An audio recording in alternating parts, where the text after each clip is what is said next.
माप काढणार आहे. बाह्य आहे 5 इंच, आपल्याला एक एक्स्ट्रा घ्यायचं आहे 6 इंच. ठीक आहे,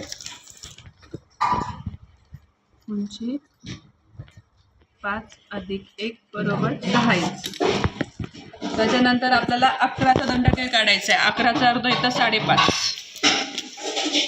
त्याचे 5, त्याच्यामध्ये 2.5 इंच.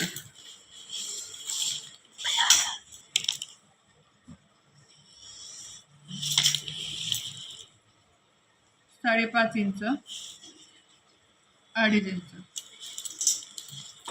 त्याच्यानंतर परत हे सरळ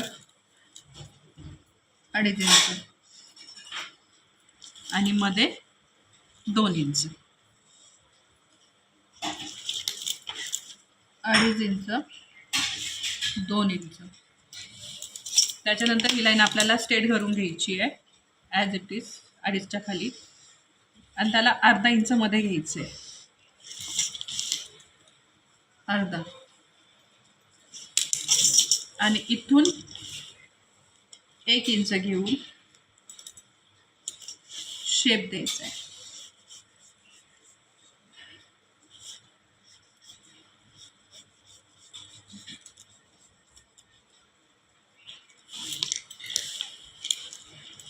हे आपलं बाईचा पॅटर्न आहे.